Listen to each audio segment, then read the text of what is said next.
Muy buenos días para todos aquellos televidentes que siguen este importante canal y bienvenidos al programa de la Sociedad del Mañana.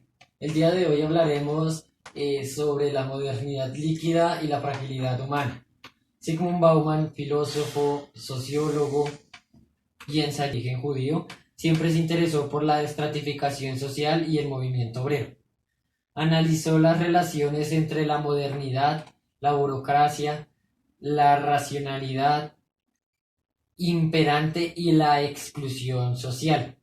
Concibe la modernidad europea como el producto de una transacción entre la cesión de libertades y la comunidad para disfrutar de un nivel de beneficios y la seguridad. El famoso sociólogo Sigmund Bauman fue quien desarrolló el concepto de modernidad líquida, en referencia a la sociedad en la que vivimos. A través de la historia, diversas instituciones y estructuras sociales se mantuvieron intactas e incuestionables, donde los valores más relevantes se asocian a la estabilidad, la unión y la tradición. Pero en nuestra realidad actual, estos valores, guías y estructuras se han disuelto, dando lugar a la modernidad líquida. Bauman nos habla en la parte 7 sobre el régimen del sabotaje y lógica del pánico como argumento central de la política. Según Peter Sloterdijk, filósofo y catedrático alemán, quien en uno de sus escritos Temblores de aire, Atmoterrorismo y Crepúsculo de inmunidad aborda este tema candente en nuestra actualidad. Para analizar el tema central y el subtema que se deriva del mismo, tenemos el gusto de presentar a Juan Sebastián Manrique del curso 10.3. Buenos días, Juan.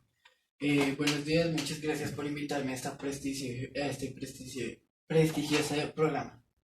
Quiero hacer una breve reseña sobre la institución en la que estoy como estudiante. El Colegio El Porvenir, IED, busca que sus egresados tengan un perfil de culminar la educación media articulada con la educación superior, que se conozcan como los sujetos formados en las siguientes dimensiones. Número 1, dimensión individual personal. Los, los estudiantes asumen el conocimiento como resultado de un proceso crítico y participativo, lo que implica tener la capacidad de indagación, investigación, cuestionamiento, innovación, flexibilidad y adaptabilidad al cambio. Como segundo tenemos la dimensión social comunitaria, el cual es que los estudiantes reúnan los valores humanos como el servicio a la solidaridad, la honradez, la sensibilidad, responsabilidad y respeto de sí mismo y de los demás, utilizando sus potencialidades físicas, sociales, sociales y afectivas e intelectuales. Y por último, la dimensión opcional. Toma el perfil con proyección profesional hacia la educación y la pedagogía, con el fin de desempeñarse en un medio laboral de manera competente. Muchísimas gracias, Juan, por tu presentación. Pero primero empezaremos con la modernidad líquida. ¿Por qué surge la modernidad líquida? Henry, antes de responder esa pregunta hay que tener algo en cuenta, que la modernidad líquida son todos aquellos cambios, sociales que se han tenido en los últimos tiempos. Dichos cambios sociales se tienen en la parte social, política y religiosa.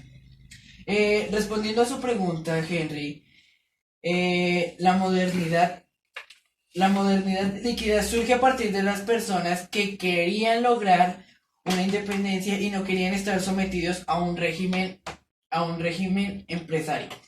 Si bien ellos no querían trabajar 40 o 50 años, sino que ellos quieren tener más independencia. Así es. Ok, la siguiente pregunta es, ¿qué consecuencias nos trae la modernidad líquida?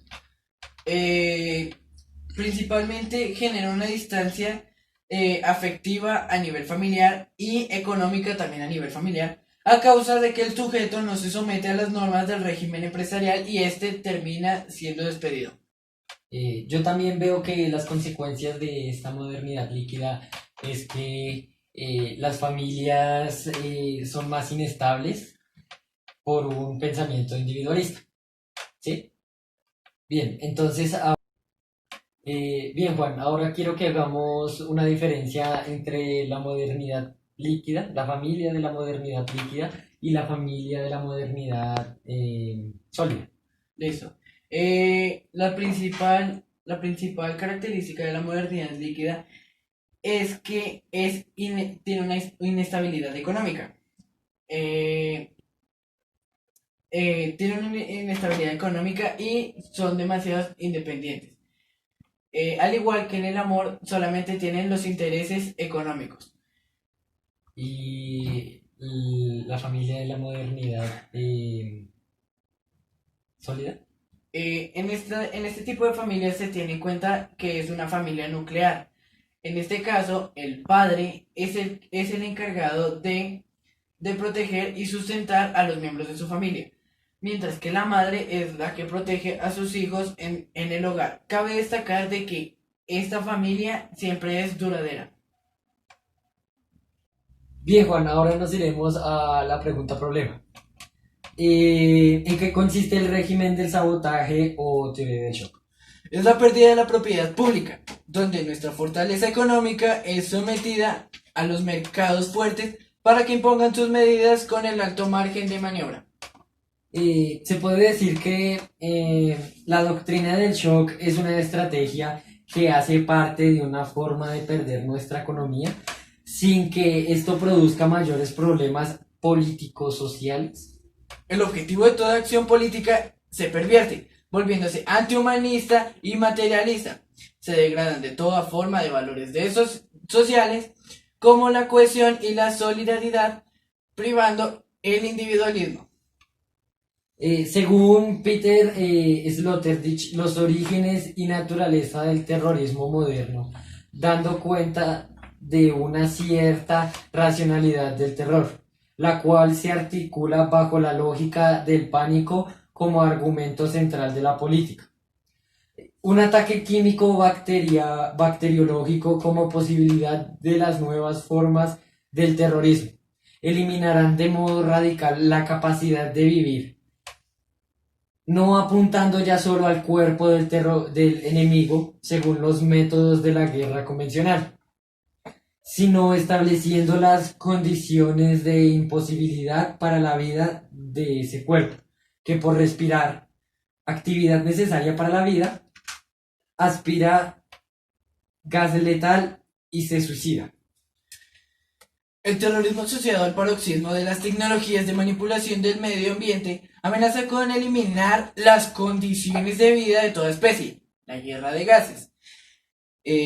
Supuso la conversión de la ciencia natural como la climatología en una forma de control del medio en el que viven las poblaciones. En este sentido, Sloterdijk afirma que el terrorismo es la explicación marxista de otro en el mundo visual de su posible condición de exterminio. Siguiente pregunta. Los gobiernos deben asegurar el bienestar de los ciudadanos por medio de exigirles por la fuerza o el castigo el cumplimiento de las normas, o el gobierno debe permitir el desarrollo de vida que cada ciudadano decida, aunque esto implique un riesgo para otros individuos. Según la Constitución Política, define a Colombia en su estado primero como un estado social de derecho. Hace 200 años, la Constitución de 1812 proclama en su artículo 13: el objeto de gobierno es la felicidad de la nación, puesto que el fin de toda sociedad política no es otro que el bienestar de los individuos que la componen. Un estado social es cuando pone en marcha toda una serie de estructuras, servicios e instituciones con el objetivo de garantizar unas prestaciones esenciales al conjunto de los ciudadanos. El Estado social es un sistema que permite ofrecer unas garantías básicas en relación con unas necesidades. Según la doctrina constitucional, el derecho al libre desarrollo de la personalidad tiene como contenido esencial, entre otros, el derecho a la imagen y a la apariencia personal, el derecho a la libertad de opción sexual, el derecho al uso del cuerpo, el derecho a escoger su profesión u ocupación y el derecho a tomar sus propias decisiones. La Constitución establece que toda persona tiene el derecho al libre desarrollo de su personalidad, sin más limitaciones que las impuestas por el orden jurídico y los derechos de los demás. Es decir, que las personas pueden hacer y dejar de hacer lo que deseen con las únicas limitaciones impuestas por él. La Corte Constitucional no pretende desconocer el derecho al libre desarrollo de la personalidad que tienen las prostitutas y los travestidos. En cuestión, en modo alguno, ignora que las actividades de la prostitución y el travestismo en sí mismas no están prohibidas y, por tanto, no son ellas objeto de esta tutela.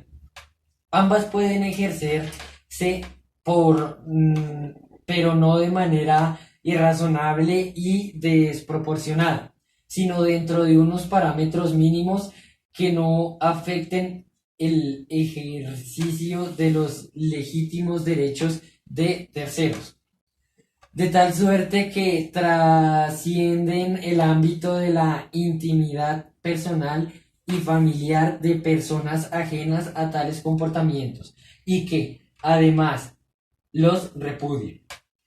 Sentencia SU 476-97.